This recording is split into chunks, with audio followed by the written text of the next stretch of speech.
This was a town hall in Iowa where people stood up to Republican Senator Chuck Grassley and demanded to know why in the hell was he not being more aggressive in calling out the lawlessness of these thugs.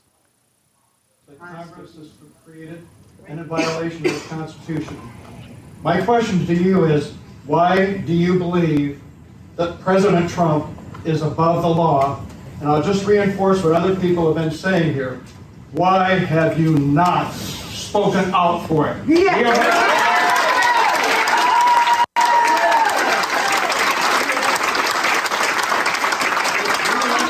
To do your job, and we have trusted you with our votes. We have sent you to Congress for decades. We expect you to follow through for what we Iowans really want our government to do, and not to have a federal government that is being dismantled by this President Trump and Elon Musk. Yeah, I know. Please stand up for what's right and do your jobs. Yeah.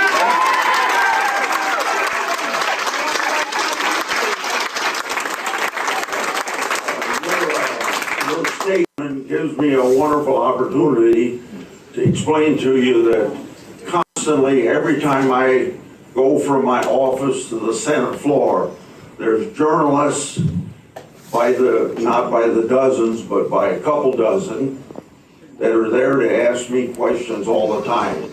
And I take time to answer their questions. And I never see anything in print that I ever say to them. So I have to assume that you don't get a chance unless you do a vast amount of reading, that you never see anything that I say to the journalists in Washington, D.C. So this is why on a weekend I put out something on my website called The Scoop that carries all the things that I have said or speeches I give on the floor of the United States Senate or press releases, because I can't count on the... Michael, here's why Chuck Grassley is full of shit. I am literally scrolling through his Twitter feed, and I'm at February 7th, and he's got stuff about heart disease. He's got stuff about the post office. Oh, Chairman Grassley discusses Pam Bondi's commitment to the Constitution as Bondi takes the reins at DOJ. And I'm sitting here and I'm scrolling. Oh, he's got all this stuff about a whistleblower against Hunter Biden being promoted at the IRS. Oh, a whistleblower provides records to dealing with Jack Smith. Let's see here. Let's see. Senior Judiciary Chairman Chuck Grassley discusses Kash Patel's nomination for FBI Director. Patel is the right change agent for the FBI. I'm still going through. There is nothing. See, I need everybody who's watching and listening to understand what he did. Well, you know, when I come out, I mean, you know, all these reporters are out there, and I talk to these reporters, and so I say these things, and these reporters don't report. Do y'all know how bullshit that is? Let me explain to everybody who's watching so y'all really understand what I'm talking about.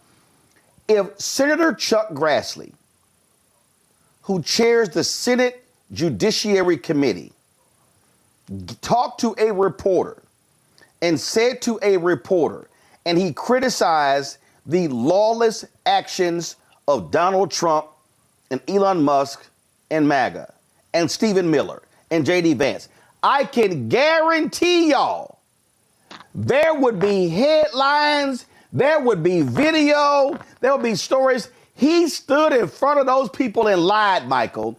Oh, no, it's the media's fault. I'm saying these things. I'm sorry all of you back home can't hear these things because guess what? The media, they're not reporting it. It's their fault. Okay, Chuck, explain to me then why I see nothing on your Senate feed, Twitter feed. I see nothing on your personal feed. You're a damn liar. Absolutely. Chuck Grassley is a liar and a coward. And if you remember the last time that he ran for re-election, he was on the campaign trail with Donald Trump as well. Chuck Grassley knows better. He's been in the Senate for decades. I think he's in his early 90s. He knows better, but he's a coward. And this is what someone as corrupt as Donald Trump does. He corrupts people around him. But at the same time, you cannot be in power and be a coward because you're going to back down from a tyrant. So those people there were absolutely correct to call Chuck Grassley out. I want to know, Chuck Grassley, where are your sit-down interviews with Fox News where you called out this corruption, you called out Donald Trump, and you called out Elon Musk? I'm sure you've done some sit-down interviews, more than just reporters in passing asking you questions in the halls of the U.S. Senate. So, yeah, he absolutely lied. And the other thing, Roland, I think that very soon you're going to start seeing some of these Republican constituents initiating recall elections from members of the House of Representatives and members of the U.S. Senate who they have deemed have betrayed them. I think you're going to start seeing that. Well, remember, the recall elections can only take place if state law allows that. Right, so no, I don't know in what places you can actually have a recall election of a member of Congress. Now, there are certain states, California, you see recall elections of mayors, of DAs, of the governor, but I don't know about members of Congress. But Matt, this is the thing that cracks me. He's literally going to me. It's the media. It reminds me of Chris Rock and Bring the Pay. It's the media. It's the media. It's the media's fault. We all know that if Grassley called out some of these actions, it would be wall-to-wall coverage. This man is gaslighting these people and just standing there and lying. And I'm glad to see that you got Republicans. I saw another video. It was from a town hall in Wyoming because, the former Wyoming Senator Alan Simpson passed away on March 14th. And this woman stood up and she said, I am a Alan Simpson Republican. And she was going off. She was a veteran, was going off. And so this heat needs to continue. And the Republicans can keep trying to say, these are Soros-funded protesters. They learning real quick. No. It's y'all Republicans. It's some pissed off Republicans. And I keep saying, Matt, the only way these things change, if more and more white people get pissed off. Yeah, and to that end, this morning, consider this, NPR ran a story on podcast about farming and how uncertain things are for farmers and agriculture in the United States. Well, the state of Iowa in 2022, 22% of its GDP came from agriculture, corn, soybeans, and other crops. When you're imposing tariffs, that makes it such that, other countries don't want to buy these crops, especially when, for instance, when I was listening this morning, if Brazil has a big soybean crop, American soybean farmers have significant issues moving their crops. It makes it much harder when the government is working actively against USDA, as we've seen reports from where they're not honoring previous contracts and they're not, earmarking the same amount of money. And to that end, I'm on the local food bank here in my area, and I read a New York Times article today that said that Feeding America, which is the organization over food banks, is expecting considerably less money this year from the USDA, which will mean that far fewer people can get food from food banks.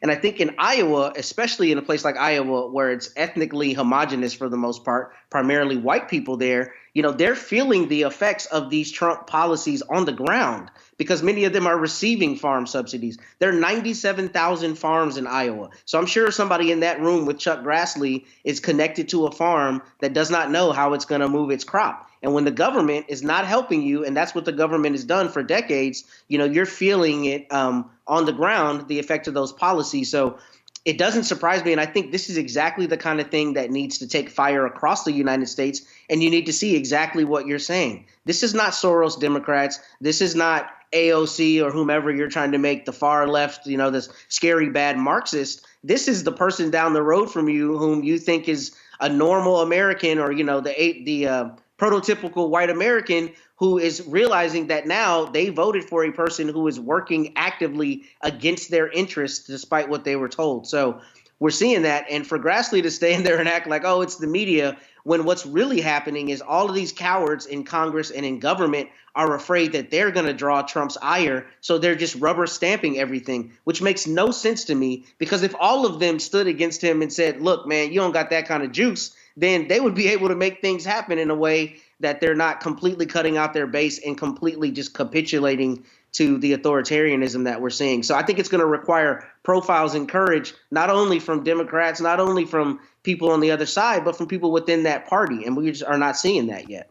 Hello, I'm Isaac Hayes III, founder and CEO of Fanbase. Listen to what I'm about to tell you. The window to invest in Fanbase is closing. We've raised over $10.6 million of our $17 million goal. That means there's room for less than 6,370 people to invest in Fanbase for the average amount. The minimum to invest in Fanbase right now is $399. That makes you an owner in Fanbase today.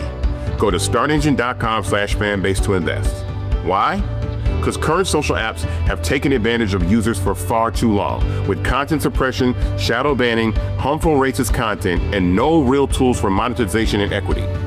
Fanbase has over 1.4 million users and counting, allowing anyone to reach all their following and monetize their content from day one.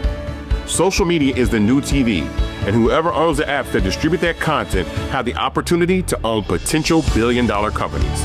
While big platforms with uncertain futures are failing to serve their users, Fanbase is stepping up to fill the gap. Don't wait until it's too late. Invest now, invest for yourself and your future. Go to startengine.com/fanbase and own the next generation of social media.